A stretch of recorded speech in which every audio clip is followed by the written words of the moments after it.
Bonjour et bienvenue dans cette vidéo. Aujourd'hui, nous allons aborder un sujet profondément important et universel, c'est-à-dire comment présenter l'évangile du salut à quelqu'un qui est perdu. Que cette personne soit religieuse, pieuse, athée ou d'une autre croyance, le message du salut est important pour chacun d'entre nous. Et ce n'est pas seulement une question de doctrine, c'est une invitation à une relation vraiment authentique avec Jésus-Christ. Mais dans ce monde de confusion et d'incertitude, beaucoup de gens qu'on rencontre se retrouvent à la recherche d'un sens à leur vie, d'une direction, même d'une paix intérieure. Et en tant que témoin de l'Évangile, nous avons l'opportunité de partager cette bonne nouvelle qui peut changer les vies. Mais tout d'abord, voyons ensemble ce que l'Évangile n'est pas. Premièrement, l'Évangile n'est pas un appel à la performance, c'est-à-dire à faire de bonnes œuvres pour être sauvé. Et l'Évangile n'est pas non plus un débat doctrinal. Ce n'est pas le moment de discuter des différences doctrinales n'ayant pas de lien avec le salut. Donc l'Évangile aussi n'est pas un appel à mener une bonne vie morale, pas du tout. L'Évangile non plus n'est pas un message exclusivement pour parler du péché, c'est-à-dire demander à la personne de confesser ses péchés, d'arrêter de pécher afin d'aller au ciel. Et pour finir, l'Évangile n'est pas une offre pour une vie facile, c'est-à-dire on dit viens à Jésus et tu n'auras plus de problème. Mais qu'est-ce que l'Évangile donc? Dans 1 Corinthiens, la Bible nous dit clairement ce que c'est que l'Évangile. L'Évangile 1 Corinthiens 15, 1 à 4, Paul souligne que l'Évangile est le message de la mort, de l'ensevelissement et de la résurrection de Jésus-Christ. Et l'Évangile, c'est dans la bonne nouvelle d'amour de Dieu qui permet la réconciliation de Dieu avec tout pécheur qui est repentant. Dans le cours de cette vidéo, on va essayer de voir ensemble une approche vraiment simple que chacun de nous peut mémoriser pour être prêt à temps et à contre-temps, pouvoir présenter ce message simple de l'Évangile, tout en s'assurant de ne pas donc dévier de ce que l'Évangile n'est pas. Donc, ce que je vais faire, j'aurai un interlocuteur imaginaire qui pourrait être toi qui regarde cette vidéo en ce moment. Et les moments de silence que je ferai, ce sera pour te donner le temps à toi de répondre aux questions que je vais poser tout au long de cette vidéo. Alors, je compte sur toi pour participer. D'accord? Alors, on va commencer. Ok, je vais t'appeler Anne tout au long de cette vidéo. Pourquoi il est très important pendant qu'on partage l'Évangile? Avant de commencer, demander d'abord si on ne connaît pas la personne, demander son prénom, comment elle s'appelle. Et il est important, lorsqu'on présente tout au long d'ajouter ce prénom. Donc, pour commencer, je vais t'appeler Anne.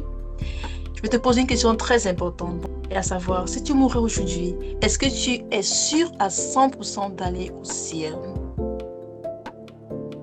J'imagine que tu me dirais, bon, peut-être je suis sûre à 50%, 70 ou 80, je ne suis pas sûre à 100%. Alors moi, je te dis, tu peux le savoir, tu peux en être sûr. Parce que la Bible dit dans 1 Jean 5,13, je vous ai écrit ces choses afin que vous sachiez que vous avez la vie éternelle, vous qui croyez au nom du Fils de Dieu.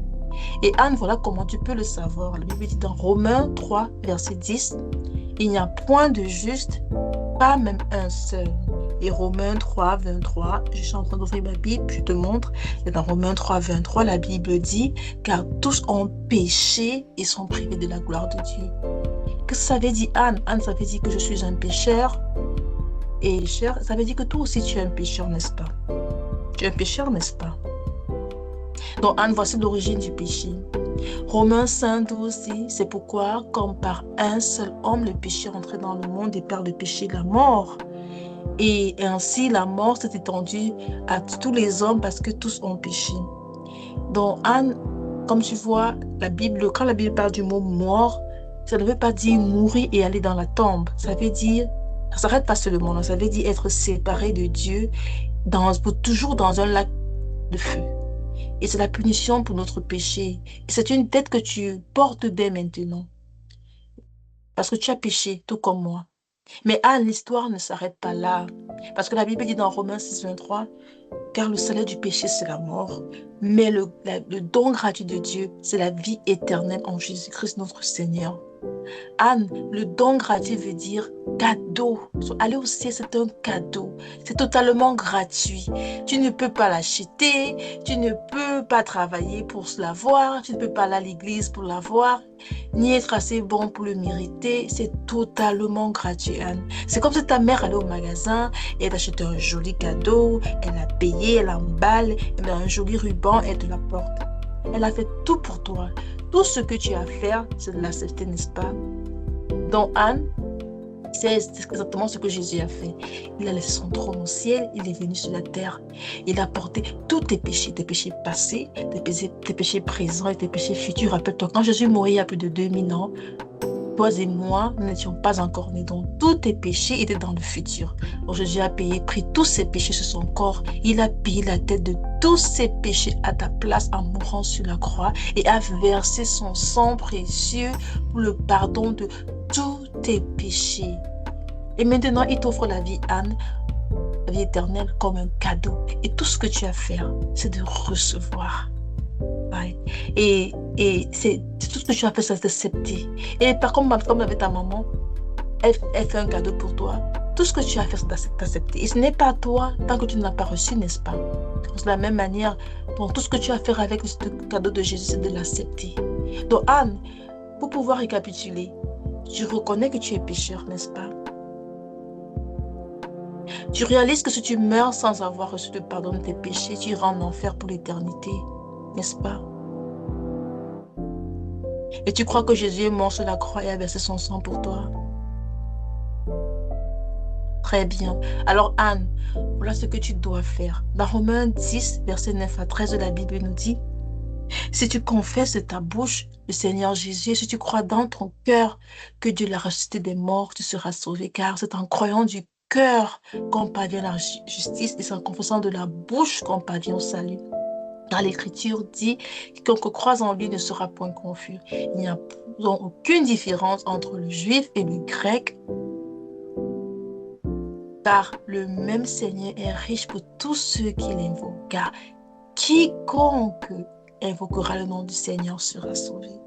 Eh bien, Anne, quiconque veut dire toi, on pourrait mettre ton nom ici et dire: car Anne invoquera le nom du Seigneur et Anne sera sauvée. Anne, si tu fais confiance à Jésus pour t'amener au ciel quand tu mourras, alors baisse la tête et ferme les yeux avec moi. Anne, ce qu'on va faire, ce n'est pas la prière qui sauve. Je veux te rappeler avant qu'on ne prie, ce n'est pas la prière qui sauve, mais la foi que Dieu voit dans ton cœur pendant que tu confesses de ta bouche. Donc, eh bien, Anne, tu crois de tout ton cœur que Jésus et Jésus seul peut te sauver. Alors prie cette prière après moi. Seigneur Jésus, je reconnais que je suis un pécheur et que je ne peux rien faire de moi-même pour me sauver de l'enfer. Je crois que tu es mort sur la croix à ma place et que ton sang a été versé pour payer tous mes péchés. Je te reçois aujourd'hui dans mon cœur pour me sauver de l'enfer. Je te fais aujourd'hui confiance, toi et toi seul, pour m'amener au ciel quand je mourrai. Merci Seigneur Jésus de me sauver. Amen. Anne, tu as prié de tout ton cœur. Alors je te repose la question que je t'ai posée au départ. Donc Anne, si tu mourrais aujourd'hui ou dans 50 ans, où irais-tu selon la Bible? As-tu dit le ciel? Alors c'est exact, Anne, car la Bible dit dans Jean 3,36, celui qui croit au Fils a la vie éternelle. Celui qui ne croit pas au Fils ne verra point la vie, mais la colère de Dieu demeure sur lui. Tu vois, la Bible ne dit pas celui qui croit au Fils aura la vie éternelle, ou peut-être aura la vie, ou espérera avoir la vie éternelle. La Bible dit a la vie éternelle. Et c'est un cadeau que Dieu donne à l'instant à tout pécheur qui place véritablement sa foi en Jésus-Christ. Je suis très contente pour toi, Anne, que le Seigneur te bénisse.